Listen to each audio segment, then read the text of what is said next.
Well, it feels to me more like England qualified. Joining us now on the line, I have to warn you, it's not the greatest, but it gets a bit better. Let's hear from the Athletics' Ollie Kay on that performance. And then hopefully we will. Won the group, but they seem to have lost something over the course of these 3 games. The performances have been so poor. They've dominated the ball again tonight, dominated possession.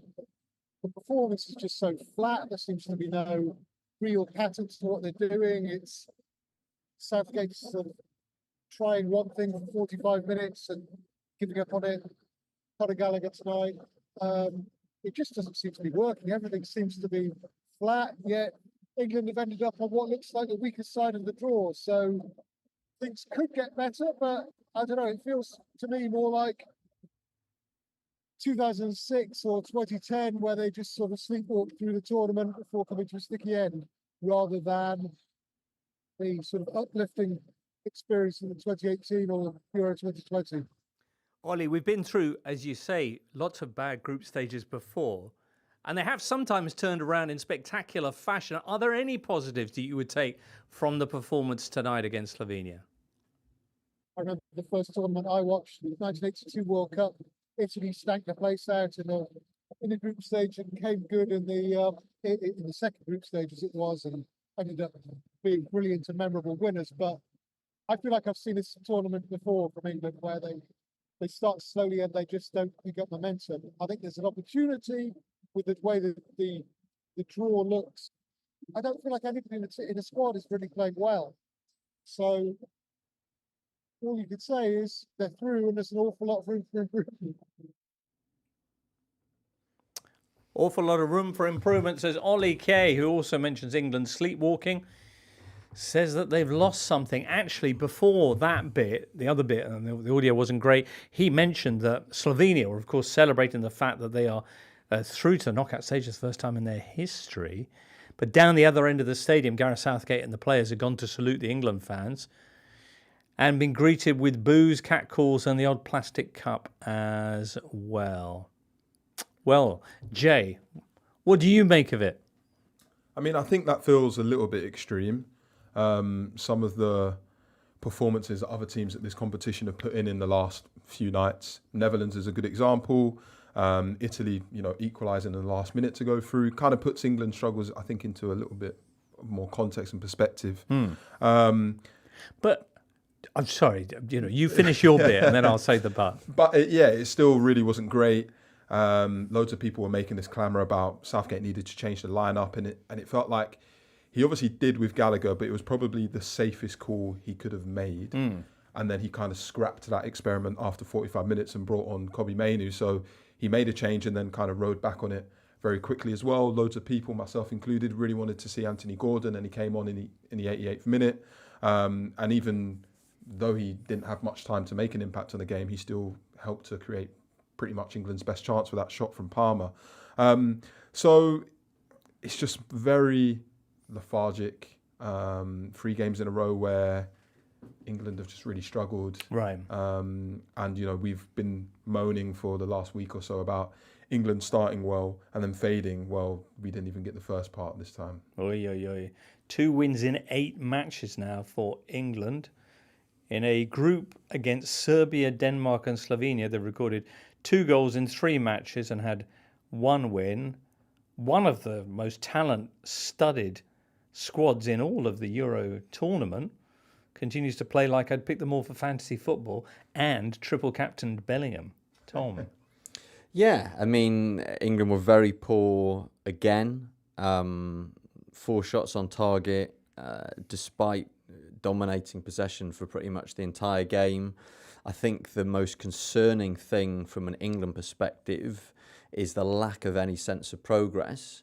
As Jay said, England's high point at this tournament so far remains the first half an hour of their opening game against Serbia, at which point they stopped playing, and they haven't managed to find a way to recapture that level since. And the fact that Southgate is making different changes all the time, I suppose you can look at it one of 2 ways. You can say, well, either he's trying to make the most of the squad that he had at his disposal and trying to give everyone a fair crack of the whip, or you could say that he doesn't know what he's doing. The only point I will make is that my personal feeling about the group phase at major tournaments is that as long as you get out of the group, how you play doesn't matter anything like as much as people think it does. Sure, when you play well, it's great. Right. It would have been nice from an England perspective, and obviously I don't care, but from an England perspective, it would have been nice if England had shown something to give their fans a bit more belief. Right. But you can be awful in the group phase and still have a great tournament. To a point. And this is what I think was concerning about what Ollie was saying there from Köln, was that England seemed to have lost something. And I think you could see it maybe in the way the players were reacting to each other, the way that Southgate spoke post-game about the strange atmosphere that they found themselves in. This has the look, and I'm saying this from a long distance, this has a look of a team that is moving away from each other as opposed to coming together in adversity. Now, before the kickoff tonight, you and I both said that after all the controversy and criticism, that we quite expected England to put in a big win, and all of this last week's negativity to be put to one side and forgotten, and then England will go through and then it'll be all buried. None of that's happened. Do you still have that same optimism about England, that England might do that in the last 16, or has something changed from that point of view? I mean, I'm probably less optimistic about England's chances of doing well at this tournament than I was before the game tonight. But I don't think anything that has happened so far prevents them from having a successful tournament. I mean, Ollie mentioned Italy at the 1982 World Cup. Portugal in Euro 2016 drew all three of their group games, had to come from behind 3 times against Hungary in their last group game to draw 3-3. Right. No one saw them as contenders, and they ended up winning it. England have twice qualified from the group phase at a major tournament, having only scored 2 goals, as they have done on this occasion. Once was at the 1990 World Cup, when they ended up having the greatest English tournament since the 66 World Cup. One of them was at Euro 2020, where they lost to Italy on penalties in the final. Okay, in 2020, they won 2 of their games, but you know, none of what has happened is fatal to England's chances at this tournament. What needs to happen now is Southgate has 3 games of, you know, information about his team and his players to work with. He now needs to show in the last 16 that he's learnt something from that and that he is fixing things. You can limp quite far in a tournament, but at some point there does need to be some kind of improvement. There does need to be some kind of cohesion, but at the same time, bottom line is, and not that it gives me any pleasure to be sort of telling England fans to look on the bright side, but nothing. You know, England have won their group and they found themselves in the easy half of the draw. Well, you might say it's the easy side of the draw because England's in it. Well, I mean, yeah, England certainly do drag down the overall level, and on that side of the draw. But no team has qualified. Sorry, one team qualified with fewer shots than England did, and that was Slovenia, who they faced this evening. England had the lowest XG of all the teams that have qualified for the knockout stages. Jay, do you think Gareth will change things? Not massively. He still seems to have a lot of faith in this front four. I just wanted to go off a point that Tom made about he's got 3 games of information and he wanted to try different players at his disposal. I don't want to completely shoot you down in flames, but it's kind of what the point of a qualifying campaign is for, because I don't know when the last time England lost a game in their qualifying campaign was, but I think it's been quite a few years. England just completely breezed through there. If you want to experiment, that's the time to do it. For me, for one game to bring on Palmer, and in the game before we bring in on Eze and Watkins and Bowen, you're just completely changing what you want to do from game to game. And to me, it gives me the impression that you don't completely know if I need to change a game at this tournament, who are my best options to do that. So I'm just going to give everybody a go. Whereas I think he should know by now, Eze can offer me this against a team that is playing deep or whatever the conundrum is. I think he should have a better sense of what that looks like. But every team does this at major tournaments. Very, very few teams in football history go into a major tournament with their first 11 and then just stick to it. Every team feels that way. And I think about France, the 2018 World Cup. Didier Deschamps went into the first game playing with one system. It didn't work and he junked it and started again. When did he junk it? after the first game. And then in the second game, they found the formula that took them to the final. But there's right. always a I think little I bit see of the trial and problem. error. Yeah, I mean, it is problematic that Southgate has not yet found a system that works. Right. But that does not necessarily mean that England are doomed. Okay, I want to introduce a positive note. Slovenia, they've just reached the last 16 for the first time in their history. Not only that, but they knocked out neighbours Croatia. No wonder they were celebrating. What did you make of them? Well, they were pretty good, no? Yeah, I think they, restricted England to only a handful of chances, really. I think it kind of says a lot when Harry Kane is dropping too deep and he's the one that's kind of pumping long balls into the box and things like that. So they did what they needed to do. They offered very, very little threat going forward. I think Sesko had a header in the 4th minute, and that's the only chance I can really remember them having. But I mean, to qualify for the first time into the knockout stage is a great achievement for them. Absolutely. Anything else on England? Or should we wait until they play in the last 16, whoever their opponents will be? Yeah, I've been too pro-England already. Have you? I don't want to add anything else. Jay, any last note of despair?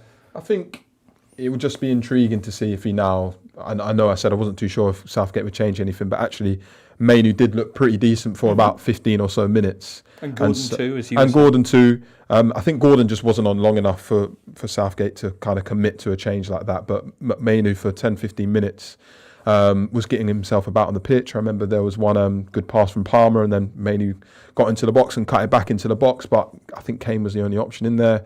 So I wonder if he thinks, okay, I need to go with Rice and Mainu behind Bellingham. But we'll see. We will see. Don't know yet who England are going to be playing. As mentioned, that'll be determined by Wednesday's games. We're not the only ones.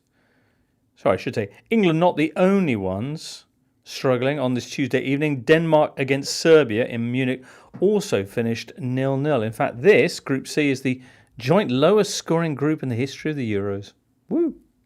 Anyway, Denmark finish in second place, and they will take on Germany.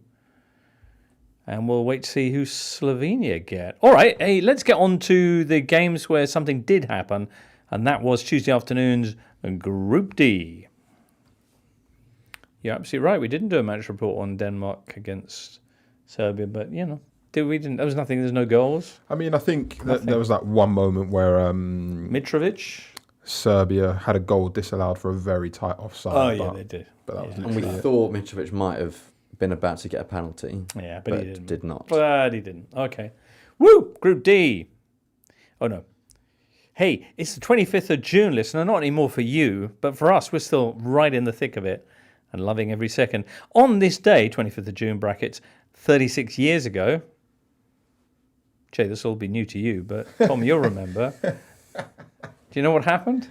I think if I do the math, is it Marco van Basten and all that? Oh, no, it's Netherlands winning the Euros, beating the Soviet Union. He was in that goal was the semi-final, wasn't it? No, that was the final. Oh, that was the final? Yeah. Damn. In which case, I think... Was it Marco van Basten and the Dutch and all that in 88? Boom.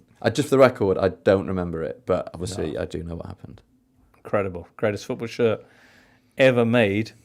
Worn by Marco van Basten and Ruud and the whole crazy gang as they beat the former Soviet Union in the Netherlands' only major tournament success. Fast forward 38 years. Oh, sorry, 36. 36 years. And Netherlands were in action today. It didn't go quite as well. They took on Austria and got beaten 3-2. Netherlands, as a result, finished third in the group, while Austria topped the group. France are now in second place after themselves only managing a 1-1 draw against the previously pointless Poland. Woo! Let's unpack all of that, starting off with the group winners, Ralf Rangnick's Austria, who sounded a little bit like this. All right. Austria 3, Netherlands 2 in Munich. Tim Spears was there. Actually, let me do that one more time. All right. Ralf Rangnick's side twice taking the lead against the Netherlands, twice pegged back before Marcel Sabitser's 80th minute winner sealing the 3 points. Tim Spears was there. Lovely stuff. Ooh. Stunning setting, sensational game between... Hardly anything to shout about, and they're a big country with a lot of talented football players, always have been, but I guess they've just needed someone to unlock that potential, and Ralph Rangnick is that man. You know, it speaks so much to the work he's done that they can be missing real key players today, some through choice, some through injury, and just look as fluent and imaginative and so potent in attacking areas as even with their strongest 11. So yeah, it bodes so well going ahead for the next, what they hope will be another week or two. Yeah, indeed. A 3-2 victory over a side who had been their bogey team of late. You've seen them twice now. You also caught their big victory over Poland. The supporters think something special is going on. What does Tim Spears believe? No, honestly, it sort of reminds me of Russia 2008 at the Euros. In fact, they beat the Dutch in the quarter-final that year, where they've just got a really talented generation and one of the best sort of most high-profile, well-known managers in their recent history, and you can just feel it, Jimbo. Like I said, they've always had these talented players, mostly from sort of the Bundesliga, but they'll fear no one in the latter stages. And they've beaten Germany and Italy in friendlies before the tournament. Now they've beaten the Dutch. And the way that they can prize apart a defence, they do have weaknesses, of course, and I think the Dutch exploited a couple of those this afternoon in defence, and they can be countered, and in one-on-ones in defence they're not the best, so they have weaknesses that can be got at. But when they're in full flow, the movement and the fluidity of their sort of front 5 or 6 players, with the fullbacks joining in, the midfield joining in, Sabitzer at the heart of it, Baumgartner coming on today and doing his thing, it's quite something to watch. Magnificent. Did you stay dry today, Tim? So far, no one has thrown a beer towards me or my laptop, but it's only 8 o'clock in Berlin, so we'll see what happens next. Yeah, indeed, the night is still young, or was when we spoke to him. Been getting targeted by. Well, he was hoodlums. at the Croatia game, Croatia-Italy, where I think everyone got very, very drenched. But what an atmosphere there! Drink that in. That felt very kind of Yeah. on brand for the Euros. That Bloody Austrians booming, winning games, having music. a good time. How dare they? A statement win there, and Tim's certainly buying into the idea that whisper it. Our dog horses have arrived. Did you catch the goals from this, Jay? Yeah, I did, and I think when we would have seen the groups for this tournament, and you look at that group in particular, Austria didn't really have much to lose, right? Everybody would have assumed that Netherlands and France would have gone through pretty comfortably. So to emerge as group winners is an incredible achievement. We've heard so much about how the way Austria is set up is kind of built to get the best out of Rangnick's ideas and Rangnick's system, but it's still really great to see him kind of 2 years after what happened at Manchester United, and also having turned down Bayern Munich, kind of be vindicated in firstly turning down Bayern Munich to kind of stick with Austria, but also to have his reputation restored a little bit after what happened with Manchester United. And yeah, they played really well. I think Netherlands were good in patches, but I mean, for the third goal, Austria's winning goal from Sabitzer just completely runs through the entire Netherlands midfield, plays like a pretty slick one too. Van Dijk's 5 yards behind the rest of his teammates, and he just thumps it past the goalkeeper. It's a great goal, but there's so many things from a Dutch perspective that should have been dealt with a lot better. But it's going to be really intriguing to see what they can do in the next round of the tournament. Yeah, they're going to be facing, in the last 16, the runner-up of Group F. They'll be in action tomorrow. At the moment, that would be Turkey, but it's fairly wide open. I love the Baumgartner skill. Shortly after that third goal, I think it was, where he was pushed way wide by the goal line, but still managed to squeeze a shot into the net. Turned out to be wildly offside, but still, what a talent he is. You mentioned Sabitzer, and just generally, they look so solid, don't they, Tom?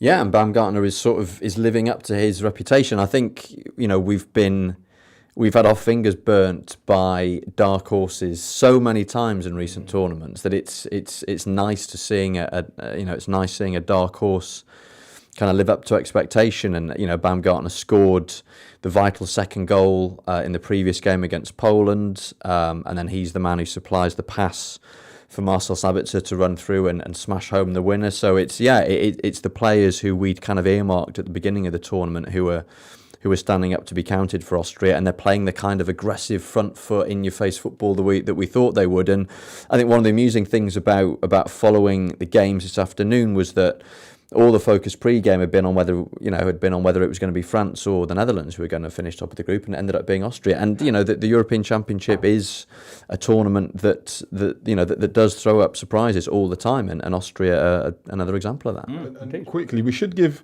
the Netherlands credit for coming into the game, coming from behind twice. But then I think Depay's equaliser is in the 75th minute, and then Sabitzer's winners in the 80th minute. And at that point, Netherlands are going through. They've got 5 points. Just be sensible. How do you then get caught pushing that many players up the pitch? It's just a bit naive and silly. And for a team that got to the quarterfinals of the last World Cup, got players like Van Dijk in there, Wijnaldum, you'd think they'd be a little bit more street smart in those kind of situations. Yeah. Ooh, shout out as well to Own Goal, who has struck again. Again, no stopping him. It's 7 now. Quite a good own goal as well. Yeah, it was good, wasn't it? So this was early when Pras sends a cross into the Dutch penalty area, and Doniel Marlin takes it upon himself to run really, really hard towards his own goal and stick a foot out. Yeah, and I think it was only his second touch of the game. Xavi Simons had been dropped and Marlin had been brought in for him, so it wasn't the greatest decision. And then Simons did actually come on for somebody else in the 35th minute, so I think it's fair to say that decision didn't quite work out. Yeah, no.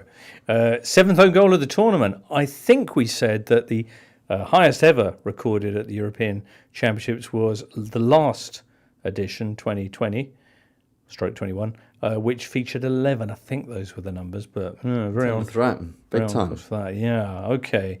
The other game from Group D saw France drawing 1-1 with the Poles, leaving the French in the runners-up place. Who's not happy about that? I'll tell you who. Julien Laurens. Jules, France are in the knockouts, but not the way you imagined. First time since 2012 that France haven't topped their group in a major tournament. What's going on? Yeah, you're right. I think it's since 2006, the World Cup in Germany, we haven't won the third game in our groups in all competitions. So I don't know if there's a problem mentally around those third game group.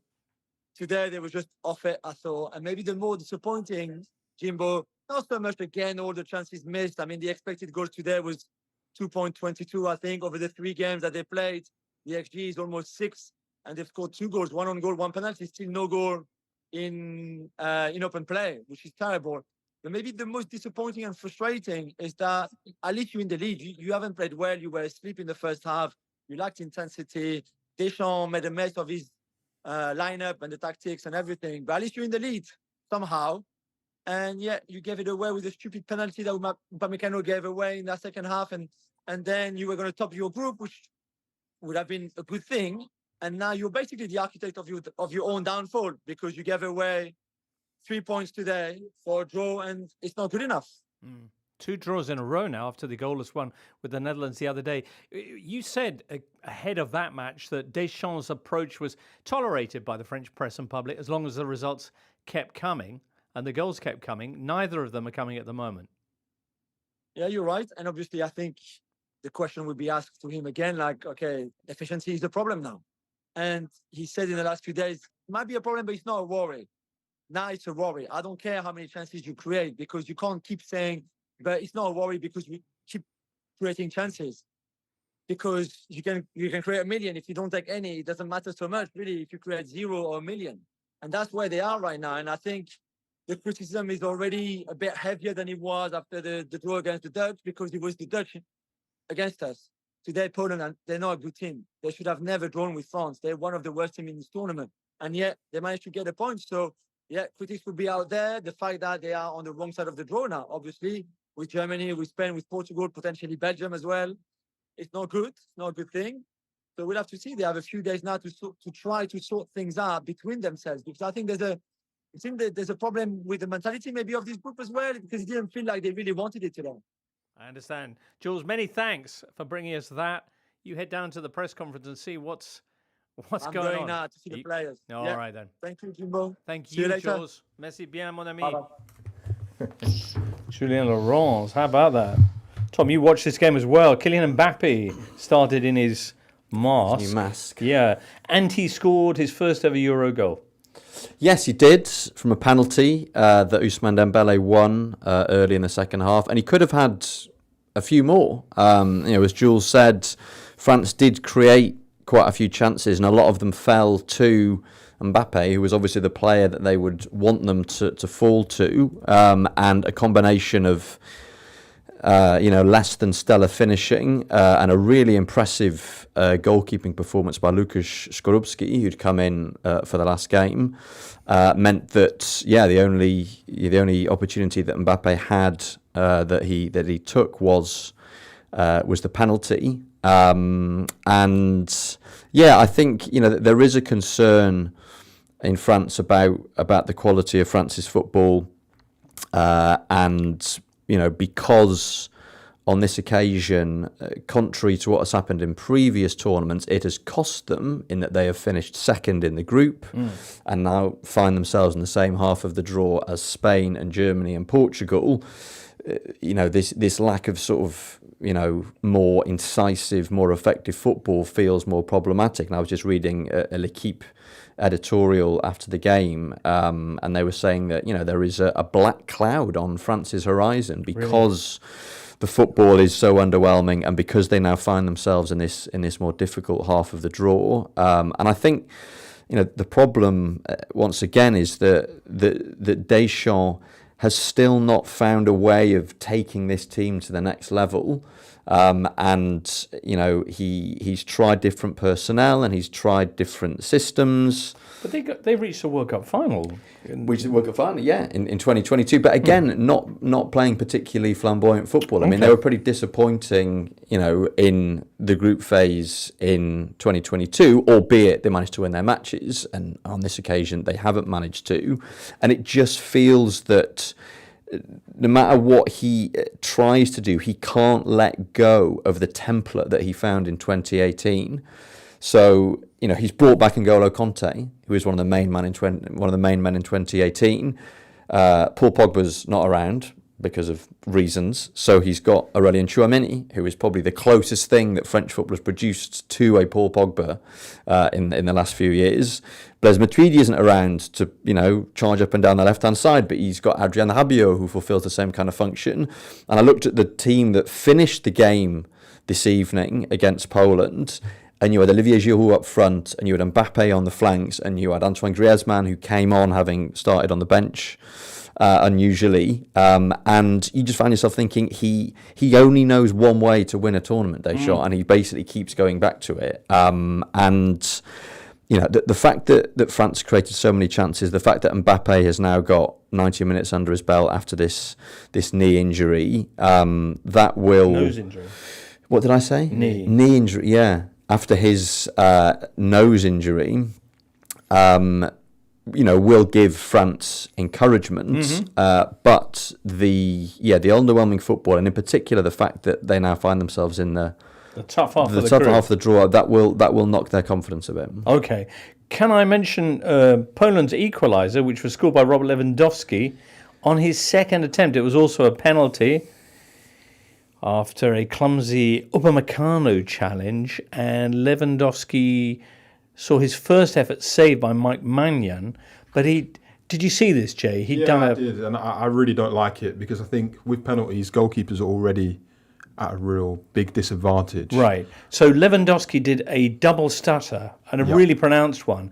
And the suggestion was that he'd done it deliberately to draw Maignan off his line, rather than make him commit left to right, was to commit him to the foul instead, because you can stutter once or stutter twice. A lot of people are saying, the amount of things stacked, as you're saying, against the goalkeeper, it's not fair to then provoke them in that way. Yeah, not at all. I just think, the odds are already stacked massively against them. And I just think I don't particularly like it as a technique. And basically means Lewandowski took a rubbish penalty and he got a second go at it for free. And Maignan makes this great save. He's a little bit off his line and he gets punished for it. I don't think that's particularly fair. Going to be a dissenting voice here. Surely I saw there were an awful lot of people on Twitter saying the same thing. It's unfair. It's already hard enough for the goalkeepers. Penalties are supposed to advantage the team that get them. That's why we give penalties. It's supposed to be an opportunity for the attacking team to score. For me, people complaining about the stutter step penalty, I like people complaining about teams taking free kicks too quickly. this team have been, disadvantaged in some way by a foul by an opposing player. This is their chance to capitalise on that. So for me, I have no issue with the step penalty. I find them very entertaining, and sure, it must be frustrating if you're a goalkeeper, but that's kind of, let's deal with it. You knew what you were getting in too when you donned the gloves. You goalkeepers know they're not allowed to leave their line until the kick has been taken. And they also know that takers like Lewandowski do the stuttered run-up. So Mike Maignan, who was a fantastic goalkeeper and has got an excellent record when it comes to penalties, but he can't claim he didn't know that was coming. Right, fair enough. That's a maverick shot. I want to see you try and save a It's just penalty from someone goalkeepers who... and nerds. Why would you side with the nerds? Come on, we want goals. Also, it was nice to see Robert Lewandowski sign off from this Euros with a goal, because who knows if we'll see him back at a major tournament. And with that, I'm going to park it for Tuesday. No, I'm not. Very quickly, One on more Lewandowski, thing. I thought he was brilliant. Yeah. A very thankless task, sort of leading the line on his own. All the good things that Poland did creatively, he was involved with. And it was his little dinked pass into the area to Karol Swiderski that leads to the foul by Upamecano, and he scores the penalty on his old stomping ground of Dortmund. Oh, so yeah. it was a very That's pleasing nice. outing for the old man. Excellent. All right. Well, next up, on to Wednesday. Yeah, we've got another 4 games for you and me. Yeah, another 4 games coming up on Wednesday. The last ones of the group stage of this Euros. At 5 o'clock, Group E concludes. This is the group where Romania, Belgium, Slovakia and Ukraine are all level on 3 points heading into the final match day. We've never had that situation before at the Euros. And Slovakia are going to be taking on Romania, while in the other game, Belgium take on the remarkable Ukraine, who after a very shaky start against Romania, now have their supporters dreaming again. Let's hear, with a bit of perspective on what this all means for Ukraine, from Ukrainian journalist Irina Kozupa. You're in Stuttgart for the big game on Wednesday. How's the Ukrainian support there? Are there a lot of supporters there? I'm pretty sure that tomorrow it will be the whole stadium, and at least half of that it will be Ukrainians, as it was in the previous games against Slovakia and Romania, because unfortunately, from one side, there is a lot of Ukrainians, more than probably 1 million as a refugee in Germany since the full-scale war. It's one of the reasons that it will be a lot of Ukrainian fans on the stadium. Irina, do make the sheer difficulty of even Ukraine fielding a team here at these Euros? I think even people in Ukraine don't, in the full picture, don't appreciate what the national team achievement. Maybe in a few years later, we will understand what a great story it's already. Because to qualify for Euro, for national team in such a hard time in the middle of the war, it's already like very, very big achievement for this generation, for these young players. I understand that people abroad, they know about the war, they support us, but to understand totally what it means, even play in Ukraine games, in Ukrainian championship, you need to be at that place.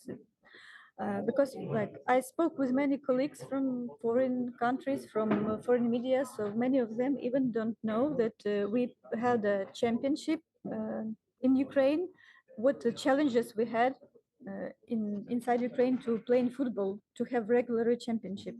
So yeah, I know for many of people it would be also a nice story for not only for Ukrainians but the people from other countries to write about that team from a country in the war made some great success and go further from the group to the next stage. It's really nice story to write about or make a video.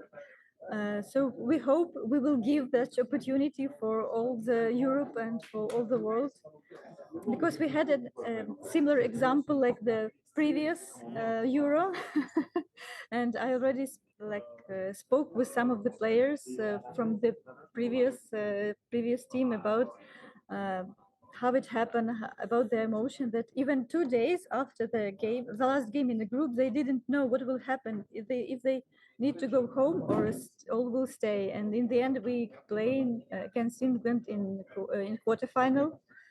And it's our best result in the history of Europe Championship. So would be great to repeat that. But anyway, I'm proud. I want to say that I'm proud of my team already.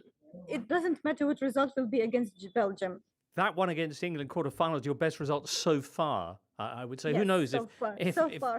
if maybe something even more inspirational can happen this time around. Arrigo Sacchi, I think it was, who said that football is the most important of the least important things in life, that it doesn't matter the way that some things do, but it can matter a lot. How much are people back home able to follow what's happening in Germany in the championships? It's great that you mentioned that words about that football is most important from less important things. Yes, if I correct, I use the same words when I speak about what means now football for people in Ukraine. It's really not the biggest, the biggest thing you now think about. Today I spoke with my husband, and he said that when he goes to work to his office, there is no electricity at home, and when he came back to home from his office, it's still not electricity, or it's already blackouts. So yes, Ukrainian now has a lot of challenges in, just in a life, in your daily life. Can you imagine that you have no electricity? It's problematic to charge your phone. I'm not even speaking about the war, which is still going on, and all the time the air raids. And recently we had a like big one, massive attack on Kharkiv, which damaged just houses that people live, like big houses. It damaged, and people suffered. But football now, it's a thing that Ukrainians follow. I even know, because I spoke with some my colleagues from Frontline.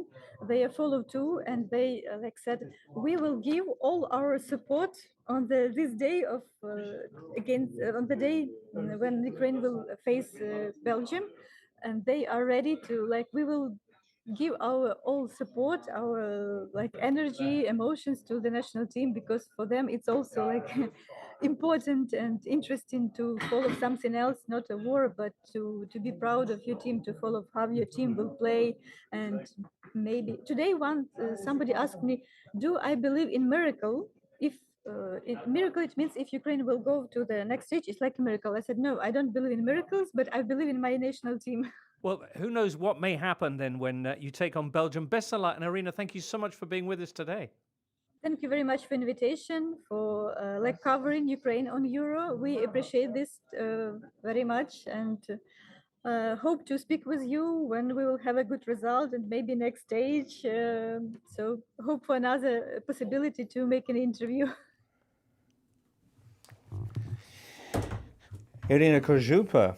Well, they have a chance. Goal difference means they need to have a win against Belgium to be certain of going through. A draw will be enough for Belgium in that game. Winners of the group get a third place side. The runners-up will be taking on the French, who we were just hearing about. First ever meeting this between Belgium and Ukraine. And I should mention, we were talking about own goals before, who's leading goal-scoring charts. In second place, who is it? Why, it's Romelu Lukaku, disallowed goals. 3 so far.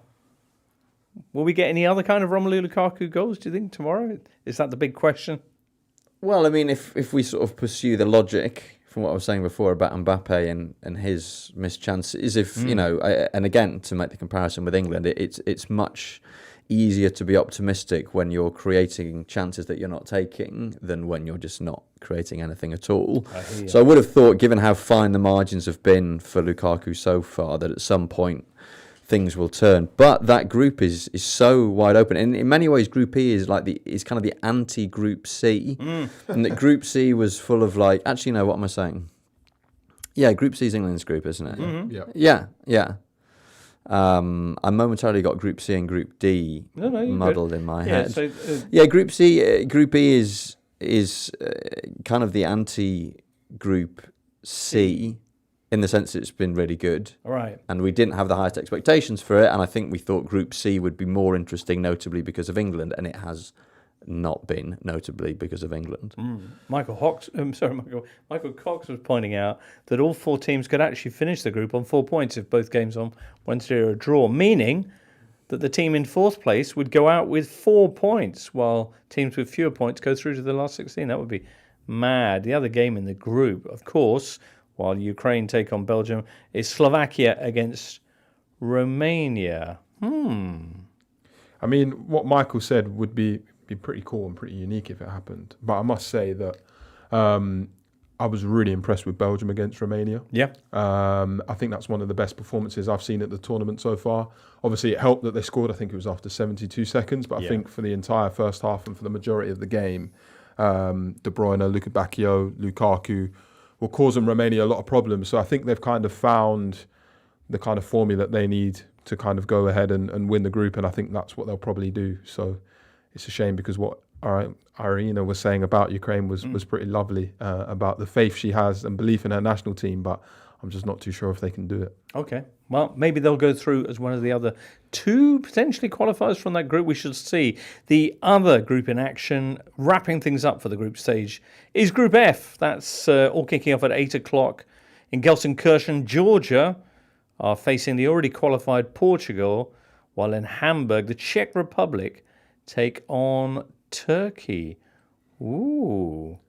So am I right in thinking this group has implications for England? Yes, it does. Okay. What are the implications, Tom?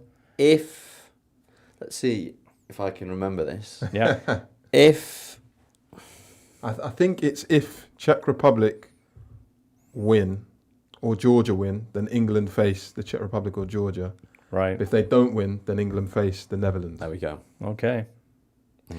It's I take very much as kind of let's open the box once we know if the cat. No. Yeah.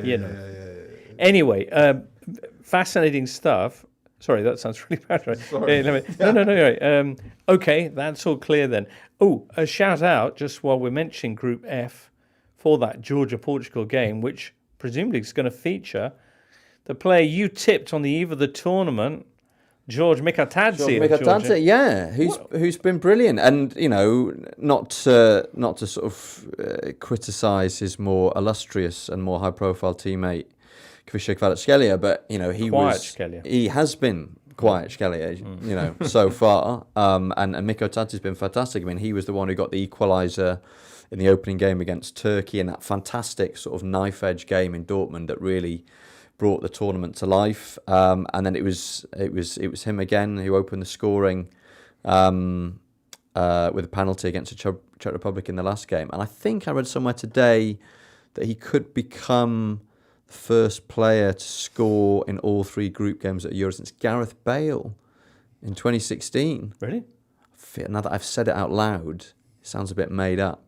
Maybe take that one out, Charlie, if it turns out that it's bunkum. But yeah, very happy to see Mikatadze doing the business. Obviously, tough task for them, given that they probably need to beat Portugal if they're going to go through. But then Portugal already qualified and will probably rotate because there are big name players in the Portugal squad who haven't got any minutes yet. So right, and there's no Portuguese players who would be desperate for goals just to bump up their numbers. Famously selfless bunch from 1 to 11, Portugal. I wonder, by the way, on the subject of certain Portuguese players, how tough a task it's going to be for the stewards in Gelsenkirchen if we're going to see a number of enamoured fans racing on to take progressively less happy snaps. It's getting a bit boring, that, isn't it? It's also not just that. Now. As we kind of mentioned with the after the England game, Southgate getting plastic cups thrown at him. But it's not just been invaders. It's been this relentless barrage. I think it was during the Croatia game where there were where there were just loads of plastic cups being thrown onto the pitch. So there's quite a few security issues that clearly need to be looked at. Indeed so. Still, no one's turned up with a firework up their bum yet, so there's that. Yet. Anyway. Small mercies. All right. Well, that was then Euro 2024, day 12. Many, many thanks to everyone who contributed. Most of all, Tom Williams and Jay Harris and Riaz and producer Charlie in the booth. All our YouTube viewers who hung on because we were on a bit late. And you, listener, with your podcast habit, thank you so much. We will be back with the final one of the group stage late Wednesday night. Do join us for that. For now, from all of us here, it's goodbye. Hooray. Woo. Now, I haven't written...